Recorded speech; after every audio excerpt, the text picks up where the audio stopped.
Yuk lanjut. Jadi nanti ada 3 sebelum masuk ke, apa namanya, sesi pertanyaan ya. Ada certification overview, material, sama nanti ada exam details-nya seperti apa gitu ya.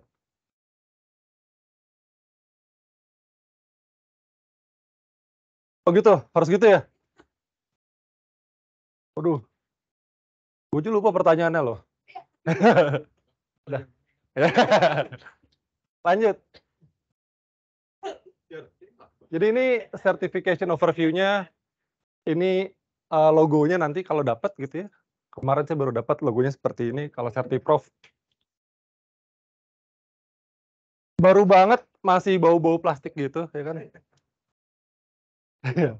Jadi ada 3, ada learning objective, audience profile, sama prerequisite nanti kita bahas. Pertama learning objective-nya dulu, apa sih yang dipelajarin? Boleh next. Ada 6 items yang akan dibahas gitu ya, what is innovation, digital age, kemudian connection with design thinking, what is design thinking feature, sama terakhir yang paling panjang itu phases of design thinking gitu ya. Nanti kita akan go through tapi nggak semuanya, cuma 4 aja karena keterbatasan waktu. Lanjut ke audience profile, siapa sih yang harus atau bisa ngambil ini? Yang pertama desainer ya, sesuai namanya design thinking. Desainer baik itu desain UI apa desain solution gitu ya, ini cocok ngambil ginian. Kemudian yang kedua entrepreneur sama business owner. Yang ketiga innovator sama change agents. Keempat product manager sama marketing profesional. Itu yang disarankan untuk ngambil. Yang terakhir untuk requisite boleh di next. Cuma butuh 1. Ya, niat ya. Nggak ada. Ya, cuma butuh niat aja. Jadi ini karena tipenya type-nya basic gitu ya, bukan advance, jadi nggak perlu syarat-syarat sebelumnya. Itu dia. Udah, lanjut. Ya ini nanti akan kita bahas 4 ini, tadi kan ada 6. Akan kita bahas 4, apa itu inovasi, koneksinya dengan design thinking, apa itu design thinking, sama fase-fase pada design thinking. Oke, lanjut. Jadi apa itu inovasi gitu ya. Next lagi. Nah, inovasi itu apa sih? Inovasi itu concept of modifying already existing element to improve or renew them. Jadi inovasi itu sebenarnya modifying ya, existing elements. Jadi udah ada nih. Jadi sebelumnya udah ada, itu namanya inovasi gitu kan. Boleh di next. Kadang-kadang kita suka mensubstitusi kata ini nih, 2 kata ini, inovasi sama invensi gitu, invention atau innovation. Sebenarnya ini 2 kata yang berbeda. Inovasi itu barangnya udah ada, kita modify. Kalau invention barangnya belum ada, kita temukan atau kita share gitu. Bedanya lain-lainnya adalah kalau invention itu biasanya nggak ada motif ekonominya. Kalau yang innovation biasanya atau hampir pasti ada motif ekonominya, gitu. Lanjut. Nah, motif ekonomi ya, ke sini ya. Koneksi ke design thinking. Jadi tadi kan ada 2 si, innovation sama digital age, terus apa hubungannya sama design thinking gitu, boleh. Jadi sebenarnya design thinking itu kan dipakai untuk explore the problem ya. Problemnya apa sih? Kita harus temuin dulu problemnya nih. Kita harus men-solve masalah yang tepat, gitu.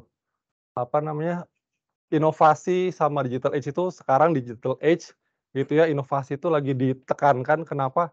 Karena untuk, eee, membuat kehidupan kita yang sudah mudah, bisa jadi lebih mudah lagi, ke situ. Nah, design thinking ini dipakai sama beberapa banyak orang lah ya, untuk explore the problem. Nah, kemudian di sini selain design thinking ada teman-temanan nih, ada 2 items lagi yang jadi temannya design thinking untuk, di fase inovasi itu ya.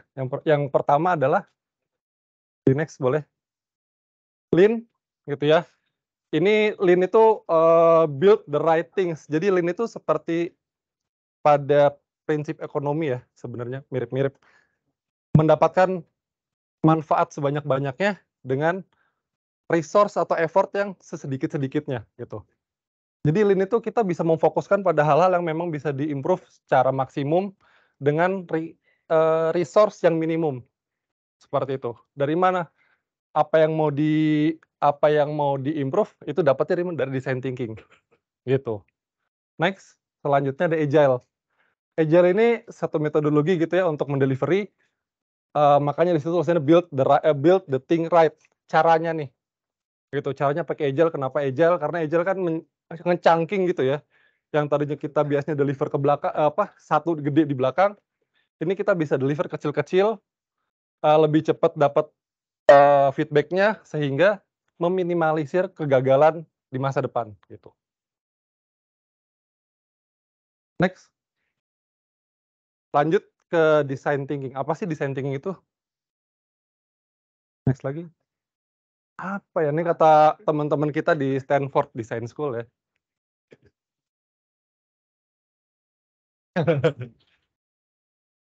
Pertanyaannya kok teman-teman ya, kenapa nggak kita gitu. Jadi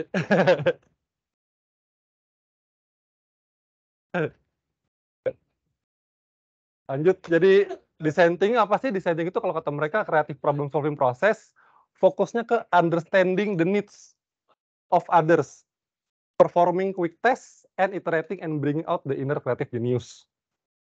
Jadi perlu digarisbawahi sebenarnya di understanding the needs of others. Kenapa? Balik lagi design thinking itu untuk explore the problem, gitu ya. Next, jadi ada 3 nih fokus elemennya, ya kan? Gitu. Oh, ya. Kejelasan ya.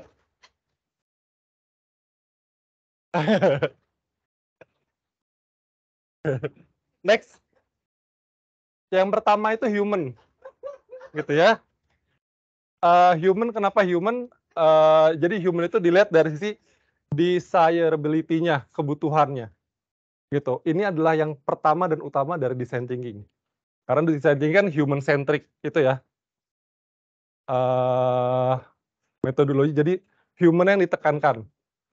Nomor 2, teknologi. Secara teknologi visible nggak untuk dilakukan? Ada nggak sih teknologi yang mendukung kita menyelesaikan masalah yang udah ada ini, saat ini, atau di masa depan? Kira-kira teknologinya gimana? Yang ketiga, bisnis. Viable, kira-kira dari sini kita bisa dapat apa sih secara bisnis tadi yang ekonomi, apa namanya tadi, secara ekonomi kita bisa dapat apa sih dari sini gitu. Next lagi, jadi design thinking itu harus ada tiga-tiganya, dengan fokusnya di human. Oke, next. Nah, ini adalah fase-fase di design thinking. Ada 5 fase, kita brief dulu sedikit. Next. Yang pertama, empathize gitu ya. Ini enggak. Empathy itu apa sih? Empathy itu ability dari human being untuk identify certain people and understand their feelings gitu ya. Ini yang harusnya ditekankan, mungkin yang paling utama dari yang lainnya gitu. Mungkin, kenapa? Karena balik lagi human centric gitu ya. Jadi biasanya kita di sini ngapain sih ngejawab 2 pertanyaan di atas nih, who are the user, sama kenapa sih itu pengaruh buat mereka, gitu ya. Nah, nanti kita juga bahas ada, apa namanya, cara-caranya gimana cara kita identify with them. Jadi, nanti di belakang 1, 2 ini adalah sebuah pertanyaan yang harus dijawab di sini, itu di fase-fasenya nomor 3, nanti ada caranya di belakang, apa namanya, entah teknologinya, tools-nya, gitu-gitu.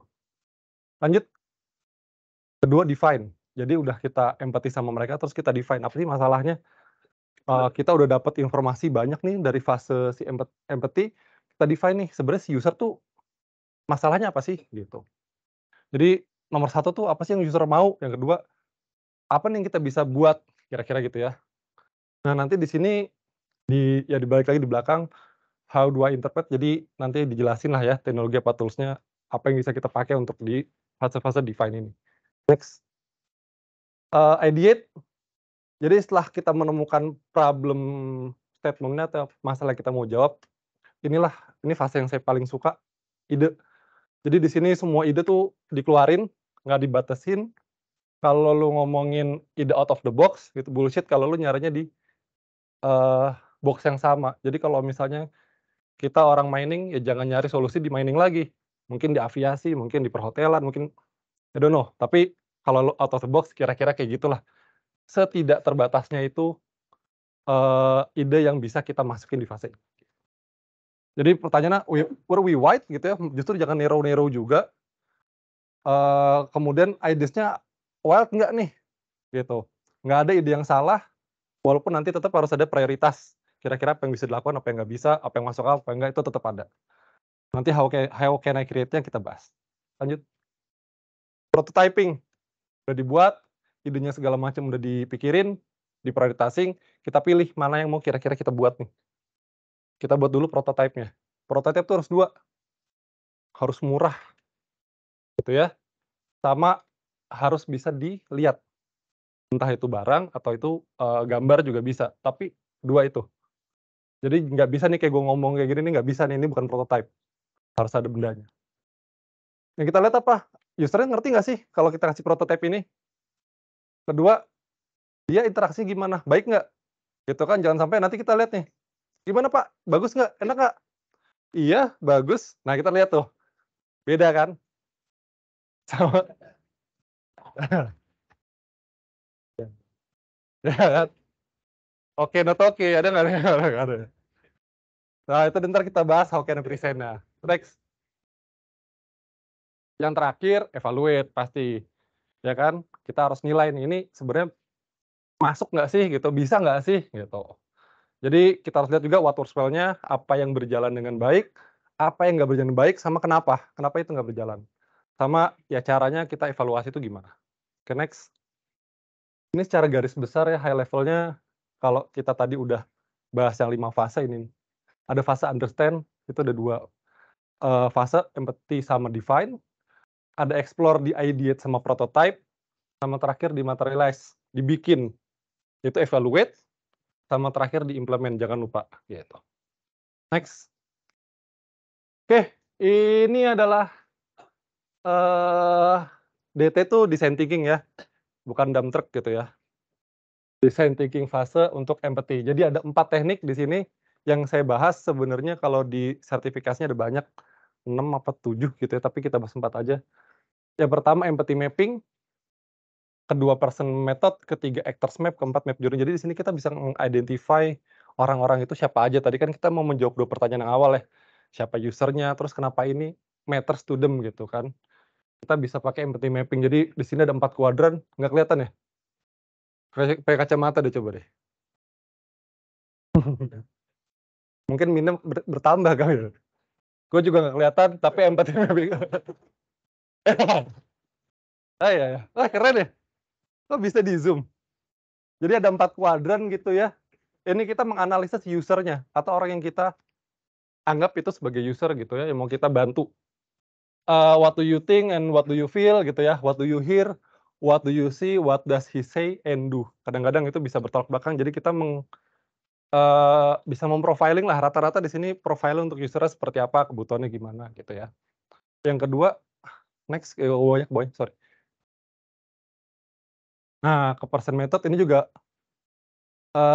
kayak profiling gitu ya. Karena kalau di empati kan kita harus tahu siapa sih gitu kan user-nya, kita harus bisa ngerasain apa yang dia rasain. Kalau perlu kita bisa tahu dia seperti apa, rutinitasnya, pekerjaannya gitu. Terus yang ketiga, itu ada actors map. Nah di sini kita bisa lihat sebenarnya dari service ini yang bakal impact siapa aja sih. Ada internal stakeholder, ada external stakeholder, jadi siapa aja orang-orang yang berpengaruh gitu ya dan bisa mempengaruhi apa yang kita mau buat gitu kan. Bisa jadi kita buat something untuk departemen A, tapi sebenarnya si orang dari departemen B ini juga punya, role lah untuk sesuatu yang kita buat. Jadi kita harus identify ini nih, siapa yang berpengaruh di luar dan di dalam, project yang akan kita bikin. Yang keempat map journey, ini kayaknya nggak perlu jelasin ya, udah sering banget lihat kayak ginian kan ya? Enggak ya? Udah dijelasin kan? Jadi map journey ini, kita bisa lihat sebenarnya touch point user tuh ada di mana aja gitu ya. Fase satunya apa, fase 2-nya apa, ini kalau dibagi per fase atau, eee, dan di sini juga ada yang namanya kayak mood-nya sebenarnya user pada saat kita touch point di sini tuh mood-nya gimana sih, baik kah, buruk kah, atau netral kah? Nah ini dari sini kita bisa identify juga sih, mana-mana kira-kira jadi pain point-nya user kayak gitu-gitu. Oke, di zoom out lagi. Nah terus di sini ada 3 hal yang nggak boleh dilupain deh. Coba, saya lupa tapi, nah boleh. Oke, ya kan, ada 3 hal yang nggak boleh dilupain pada saat fase, empathy. Nomor 1, observe. Kita harus memperhatikan. Bahasanya observe ya, bukan see, bukan look, observe, gitu. Kenapa observe ya, karena kita di sini empati, kita harus tahu nih orang ngapain gitu ya. Bukan cuma ngeliatin doang, bukan cuma ngedengerin doang, tapi benar-benar memperhatikan. 2, get involved atau engage. At least ketemu sama orangnya, sama user-nya yang kita akan bantu, ngobrol, sebentar nggak apa-apa. Karena dengan ngobrol, dengan ketemu, itu bisa memberikan kita gambaran lebih jelas apa sih yang akan kita buat, apa sih masalahnya dia, gitu ya. Kalau kita cuma dapat kertas nih, gitu ya, berisi requirement, nah itu udah nggak jalan deh si get involved ini, karena susah tuh. Kita nggak tahu sebenarnya di pikiran dia apa. Nomor 3, terakhir paling penting, immerse yourself. Istilahnya kita pakai sepatu mereka. Kita ngerasain jadi user gimana sih, gitu. Kalau kita udah bikin sistem kita jalan apa enggak, ya kita pakai. Bener-bener ngebantuin mereka nggak sih? Jangan-jangan tombol yang kita bikin kebanyakan nih. Flow yang kita bikin ternyata nyusahin mereka daripada ngebantuin mereka. Nah itu ngerasain juga jadi user seperti apa, gitu. Oke, next.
Boleh next.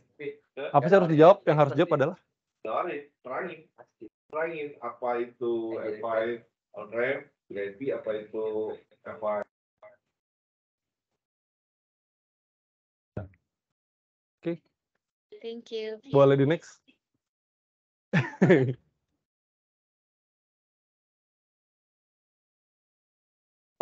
Penasaran ya?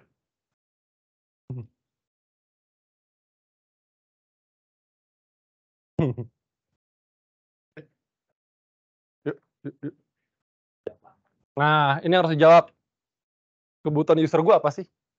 Ini harus bisa dijawab nih. Udah empathy, udah keliling-keliling bareng dia, sehari bersama dia gitu kan. Udah segala macam. Nah, lo harus tahu nih kebutuhan dia apa sih? Pakai tools-tools yang ada di sini. Lanjut. Yang ketiga, idiot. Ada 4 teknik. Seperti biasa ada banyak, tapi 4 yang menarik. Brainstorming. Ya lo cari ide gitu ya, solusi untuk masalah ini gitu kan. Gimana caranya, yaitu sebenarnya masing-masing orang beda-beda ya. Baca, nonton, apa segala macam. Yang kedua, ini gue baru tahu ada namanya reserve brainstorming. Brainstorming itu pertanyaannya adalah gimana cara gue nge-solve problemnya. Kalau reserve, gimana caranya kita menimbulkan problemnya. Gitu. Jadi dari situ kita bisa dapat mungkin another perspektif ya, untuk ide-ide gimana caranya solusi yang akan kita kasih gitu. Nomor 3, ada what if. What if ini liar juga. Jadi dia bisa gimana kalau kondisinya seperti ini, gimana kalau kondisi seperti itu, di situ ada scope-nya ya.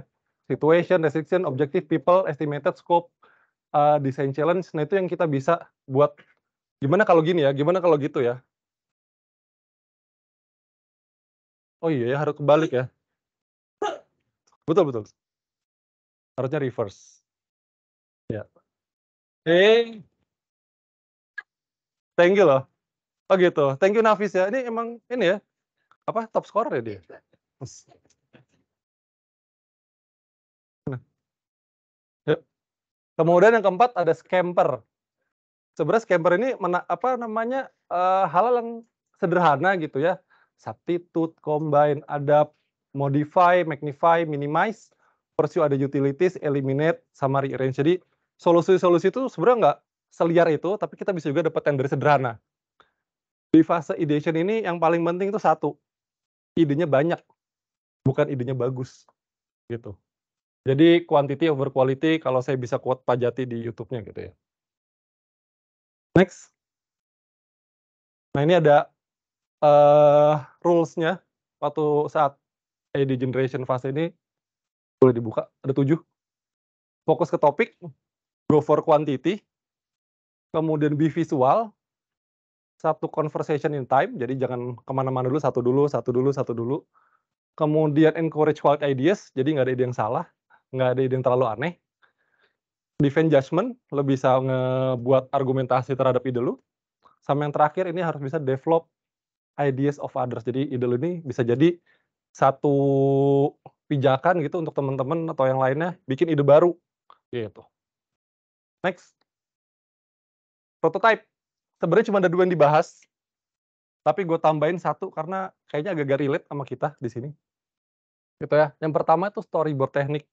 Mungkin ini bisa dipakai sama service ya. Kalau service kan lebih ke abstrak.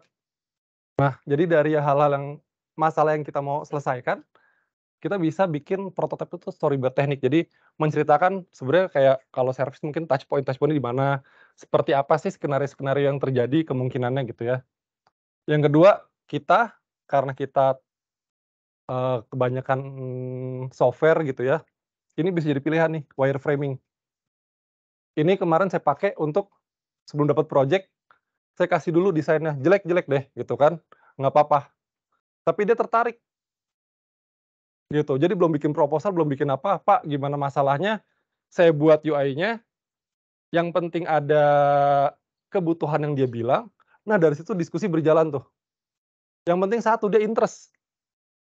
Oh, nih orang ngerti nih, empathy, dapet, gitu. Kemudian ketiga, Lego, atau biasanya kalau di manufacture tuh mereka kayak pakai apa ya, yang mereka amplas dulu tuh untuk bikin model kecilnya dulu gitu ya, baru model gedenya. Nah, kalau di sini dia nyebutnya Lego sih. Karena Lego kan lebih, tahan lama, murah, bisa dicopot, gitu. Lanjut, di sini ada juga deh kalau nggak salah. Nah, prototipe itu key-nya 2, low cost sama low resolution. Jadi nggak perlu bagus-bagus amat, sama jangan mahal. Kenapa? Karena ini pasti akan dibuang, akan diganti lagi. Kita akan iterasi prototipe 1 jelek, 2 jelek, 3, terus kayak gitu. Jadi biar nggak boncos-boncos amat, ya murah, gitu. Oke, lanjut. Terakhir, evaluate. Di sini ada focus group sama usability testing.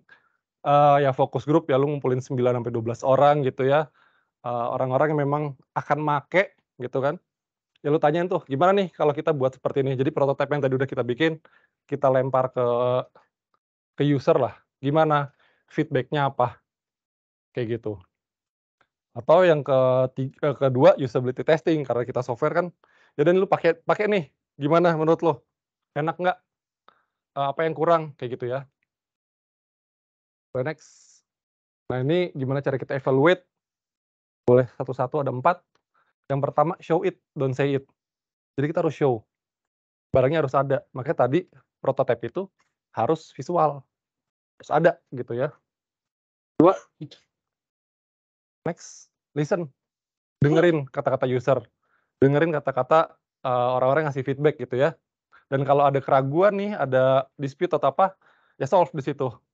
"Ke sini Pak, ini begini-begini Pak, ini begini Bu, gini gini gini." Ketiga, create experience. Jadi di situ kita bikin kalau user tuh udah pakai aplikasi, kita bisa lihat kan, oh pengalaman dia either bagus, apa buruk, kita bisa tahu, kita bisa nilai, itu yang kita cari tuh. Oh kalau bagus berarti ya progres kita ke jalan benar, kalau jelek, ya bener juga, tapi lebih panjang gitu kan, kita bisa memperbaikinya gitu. 4, ask user to compare. Tanya, enakan zamanku tuh, gitu. Tanya, "Gimana Pak, A atau B?" Makanya kalau di sistem ada A/B testing kan ya, "Lebih enak mana nih, tombol cancel warna merah apa warna biru?" Kayak gitu-gitu. Terus ada satu takeaway lagi buat prototipe itu dibuat asumsinya adalah, ini solusi yang benar. Kalau testing kebalikannya, dibuat menganggap, "Ini salah nih," gitu. Justru kalau, eee, kayak negatif testing gitu ya, jatuhnya ya. Justru kalau dia lulus dari tes ini, prototipe kita bagus, bener gitu. Jangan sampai kita ngetes itu kondisi normal aja, nah itu enggak tuh, karena udah pasti bener jadinya. Harus kondisi-kondisi yang agak-agak liar, yang agak-agak salah, kira-kira gitu. Oke, lanjut. Nah, benefit-nya apa sih di sini? Jadi ya, pertama understand the unmet needs of people you creating for. Jadi, dengan design thinking mungkin yang tadinya bilang, eee, "Saya kebutuhannya A nih," gitu kan. Ketika kita coba observe mereka, kita coba ngobrol bareng sama mereka, ternyata kebutuhan mereka A iya, tapi juga punya kebutuhan B, C, D, yang sebenarnya tersembunyi dan mereka itu nggak sadar juga butuh itu.